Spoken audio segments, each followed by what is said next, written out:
नमस्ते साथीहरु, आज हामीले स्ट्रेन्थ अफ मटेरियलको एउटा इम्पोर्टेन्ट च्याप्टर टर्सनको न्यूमेरिकल प्रब्लम चाहिँ लिएर आएका छौं। Hollow steel shaft of 10 cm outer diameter and 7 cm inner diameter is rotating with the speed of 300 revolution per minute RPM.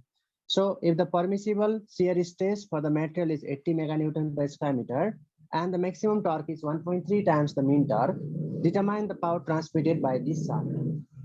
So यस्तो अवस्थामा चाहिँ तपाईहरुले चाहिँ पावर ट्रान्समिट कति हुन्छ त निकाल्नुस् भनिरहेछ। सो बेसिकली तपाईले चाहिँ के बुझ्नु पर्दै हुन्छ भनेपछि शाफ्टको क्वेशन दिइराछ जसमा चाहिँ तपाईहरुले हलो steel shaft भनिरहेछ, right?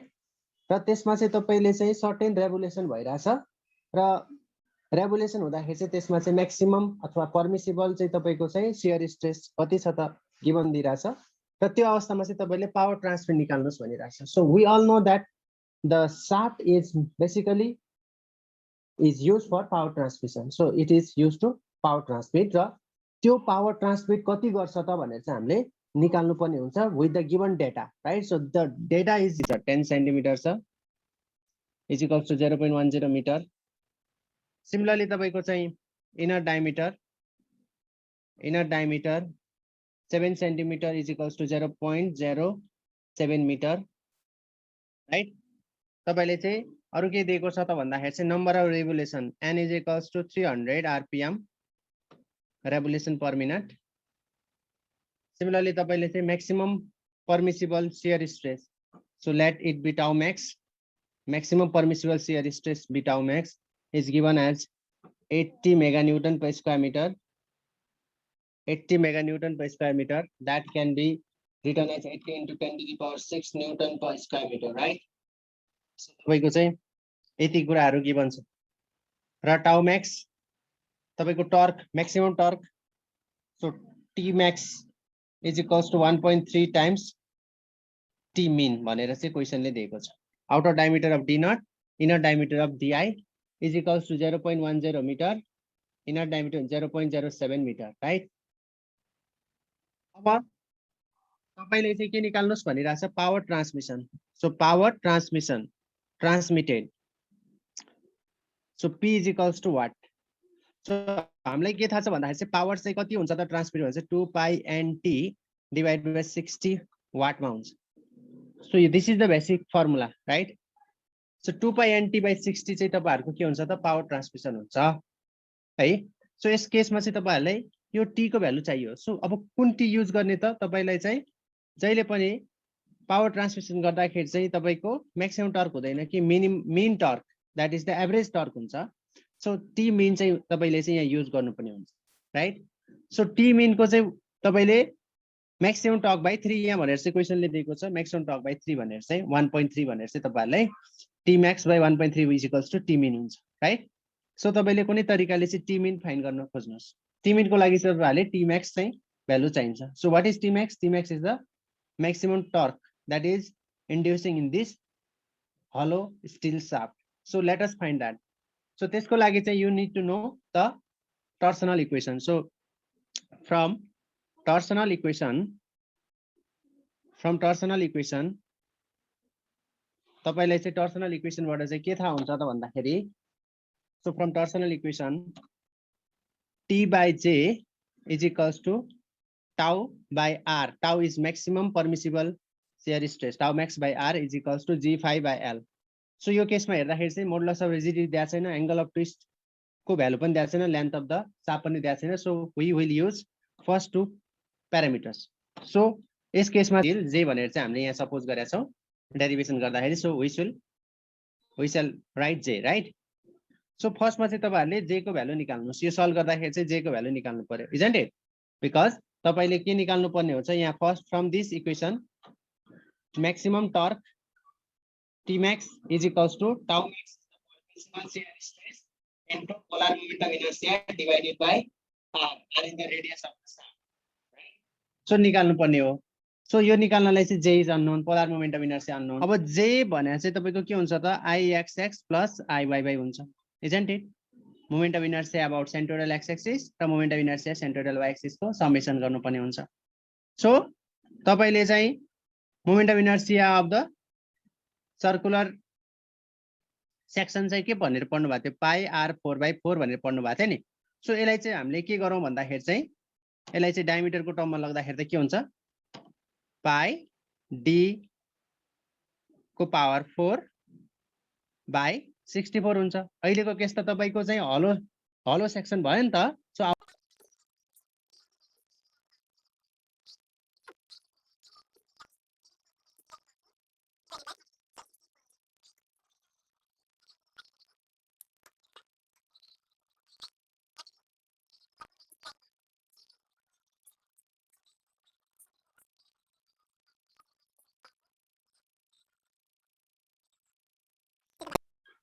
(46 into 10 to the power -6 meter to the power 4). So यो चाहिँ तपाईहरुको के आयो त, पोलर मोमेन्ट अफ इनर्सियाको भ्यालु आयो। सो अब बल्ल तपाईले चाहिँ के गर्न सक्नुहुन्छ त भन्दाखेरि you can use the torsional equation and substitute the value गर्नु पर्यो। सो टाउ म्याक्स इज कति हुन्छ अहिलेको केसमा 80 mega Newton per square metre भनेर क्वेशनले दिएको छ, इन्टु जे भने चाहिँ निकाल्नुस्, यो निकालिसक्नु भएको छ। आर भने चाहिँ तपाईको के हुन्छ त भन्दाखेरि R is the outer diameter by 2 हुन्छ। सो तपाईले चाहिँ सल्भ गर्नुस्, tau T max is equals to tau max भने चाहिँ 80 into 10 to the power 6 newton per square मिटरमा गयो है, इन्टु जे भने चाहिँ तपाईको 7.46 into 10 to the power -6 metre to the power 4 छ, होल डिवाइडेड बाइ के हुन्छ तपाईको आर भने चाहिँ आउटर डायमिटर 0.10/2। सो यसलाई चाहिँ तपाईले सल्भ गर्नुस्, म्याक्सिमम टर्क ट्रान्समिटेड कति हुन्छ त तपाईको यो केसमा हेर्दाखेरि चाहिँ म्याक्सिमम टर्क ट्रान्समिटेड चाहिँ कति हुन्छ त 11,936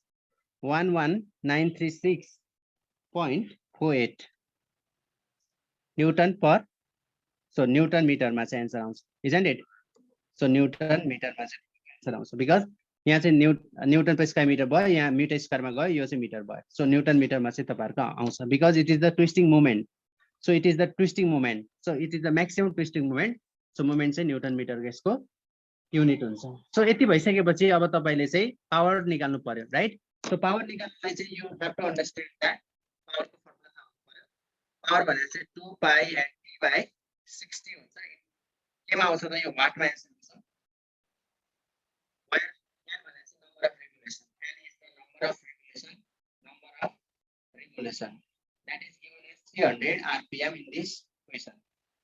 300 rpm यो क्वेशनमा दिएको छ है। सो टी भने चाहिँ मीन हुन्छ, mean torque, right. So by the question maximum torque is equals to 1.3 times main torque भनेर तपाईहरुले देख्न सक्नुहुन्छ। तपाईले चाहिँ सल्भ गर्दाखेरि चाहिँ टी मिन को भ्यालु निकाल्नुस्। टी मिन भनेर चाहिँ टी म्याक्स बाइ 1.3 गर्नुस्, right. So T max by 1.3 गर्दाखेरि चाहिँ तपाईको कति आउँछ 11,936.48 डिवाइड बाइ 1.3 गर्दाखेरि चाहिँ 9181.90 newton metre. So 9181.90 newton metre तपाईहरुको के आउँछ त टी मिन आउँछ 9181। सो अब तपाईले चाहिँ बल्ल पावरको फर्मुला युज गरेर पावर कति ट्रान्समिट हुन्छ निकाल्न सक्नुहुन्छ। You can easily find the power transmitted now, right. So अब पावर ट्रान्समिटेड तपाईले चाहिँ निकाल्न सक्नुहुन्छ, राइट।